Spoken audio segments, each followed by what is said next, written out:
Breaking news!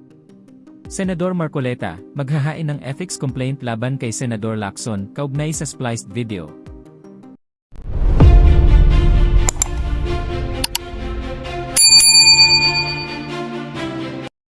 Isinasaalang-alang umano ni Senador Rodante Marcoleta ang paghahain ng ethics complaint laban kay Senador Ping Lacson, kaugnay ng umano'y spliced video na nagdulot ng maling impresyon na isinusulong niya ang pagsuko ng Kalayaan Island Group. Ayon kay Senador Marcoleta, ang kumalat na video ay umano'y inedit at pinagdugtong-dugtong upang palabasing salungat sa soberanya ng bansa ang kanyang paninindigan, isang paratang na mariin niyang itinatanggi.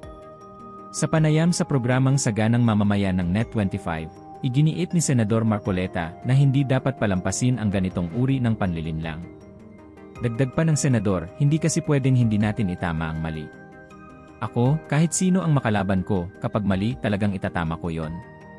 Lalong-lalo na kung ang nasasalaula na ay ang ating mga kababayan. Katungkulan ko na itama yon kahit saan kami makarating. Bilang chairman ng Blue Ribbon, tatayo ka doon. Ito na ang ating majority report ukol sa Blue Ribbon Committee. Oh, imbes na kasi yan ang pag-igihan niya. Oho. Kung ano-ano na naman ang... Kaya tuloy, may sinasabi si Nelson kanina eh. Oho. Di ba? Yun na nga. Ano ba sinasabi mo, Nelson? Mukhang mayroon ka bang i-complain? Mukhang may balita ko, magka-file ka ng ethics complaint sa Senado. Ayun nga yung iniisip ko dyan. Kasi kapag may ganyan, na ito kahit hindi naman senador, di ba? Oo. At gumawa ka ng statement na minali-mali mo, pwede yan, parang isang pa ng reklamo talaga yan. Oho. Kung senador, sa ano ito? Sa ethics complaint. Siguro sa simpleng mamamayan, ordinaryong mamamayan, depende sa bigat ng pinagagawa niya. Pwedeng cyber libel yan eh. Ayun nga. Yan, oo. Ngayon, kung ito'y ginawa ng isang senador, hayaan mo na yung cyber libel kasi mas malaki ang pananagutan niya na dapat maghayag ka lang ng kung ano yung katwiran, kung ano yung katotohanan. Huwag mong imamali. Opo. Huwag kang manliling lang, huwag kang manliligaw ng tao. Isa sa tungkulin ng isang senador yung pagpapahayag ng tama para kasi tinitingala kayo ng mamamayan na pinagtiwalaan kayo ng mandato na magsilbi kayo ng tapat. Opo. Di ba? Kaya nga po, honorable ang tawag eh. Gagawa ka ng ganong klaseng naratibo, ibang-iba doon sa tunay na nangyari. May siguradong sa ethics committee ang bagsak mo. Oho. Alam mo, sa totoo lang, meron na akong draft niyan eh. Inaayos na lang ang ilang ilang bahagi. Sapagkat gusto ko talagang ilitaw yung mga pinaggagawa niya patungkol sa isang naratibong taliwas sa tunay na nangyari. Sa akin palagay, hindi pwedeng palampasin itong ganito, Jen. So ang inyong opisina ay maghahain ng ethics complaint? Yun ang magiging direksyon namin, Jen. Ganun po. Mabigat po yan, Sen, ano?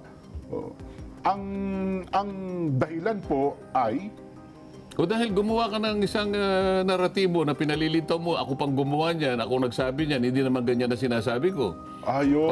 Para sa ganon ay ma-agitate mo yung tao na magalit sa akin. Opo. At na-agitate nga nila sapagkat meron na nagsasabi, nagagalit ang mga kababayan natin na nakatira dyan sa Pag-asa at sa iba't ibang features na inoccupy ng ating mga kababayan. Opo. Hindi naman nila alam na wala naman ako sinasabing ganun.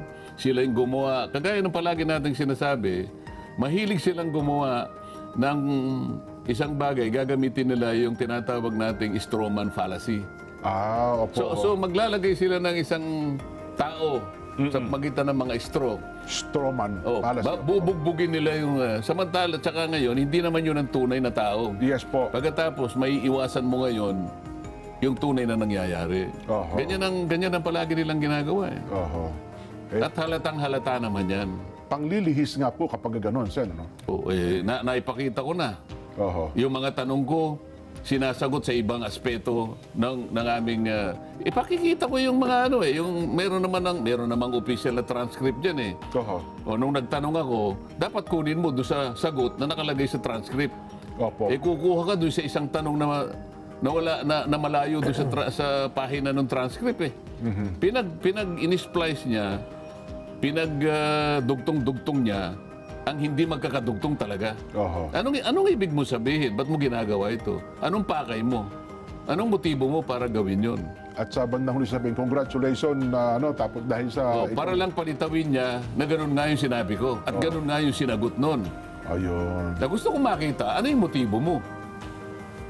Oho. Di ba? Ngayon pala, wala pa namang sagot itong kampo nila, Sen. Na ano? Dun sa inyong reklamo. Ngayon pa lang. Ngayon ko lang naman. pa lang Ngayon lang bilang- naman natin Ibig sabihin, natin. dun sa statement na ginawa nyo noong Friday, wala pa siyang Wala inilalabas. akong makita. Oo, Wala pa. Kasi hindi Wala naman niya matatanggihan sapagkat kinuha natin doon sa sarili niyang Sa page. page kasi nakalagay yung pangalan niya doon eh. Yes po. Hindi niya matatanggihan na ginawa niyo. Ngayon itanong ko sa kanya, bakit mo ginawa ito? Ba't mo pinalalabas na meron akong sinabing ganyan, na wala naman akong sinabi? Oho. Nasabi ko lang yon pero sa isang bahagi na hindi naman niya sinagot ng ganyan. Ba't pinilit mong ilagay yung sagot na wala naman dyan? Oho.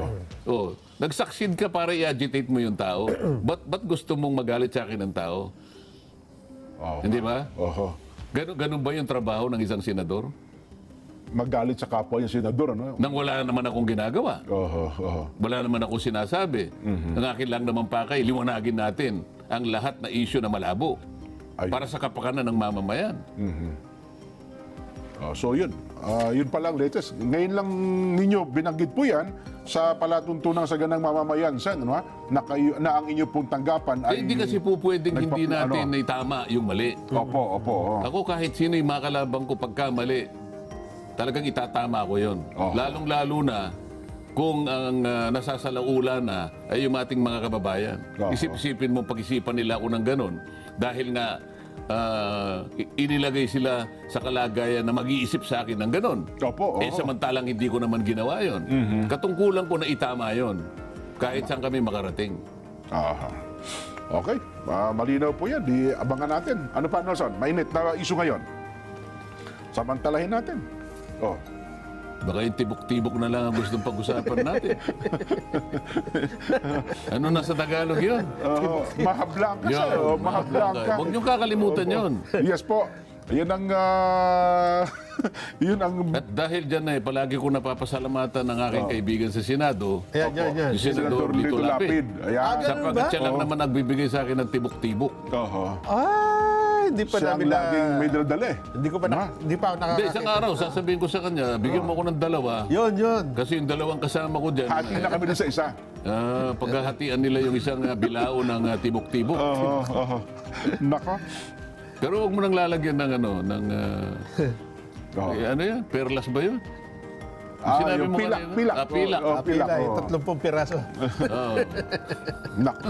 Nag-ugat ang kontrobersya matapos kumalat sa social media ang isang video na umano'y manipuladong bersyon ng pahayag ni Senador Marcoleta tungkol sa usapin ng Kalayaan Island Group. Ayon sa kanyang kampo, ginamit umano ang spliced video upang palabasing pumapayag siya sa pagsuko ng teritoryo ng bansa, isang bagay na taliwas sa kanyang matagal ng paninindigan sa soberanya ng Pilipinas.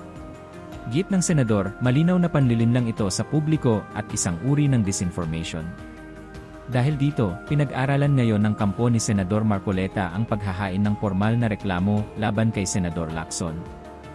At kung kayo naman ang tatanungin mga kababayan, ano kaya ang inyong reaksyon at komento sa balitang ito? Please comment down below at huwag na rin kalimutang i-like at share ang ating video. Thank you for watching.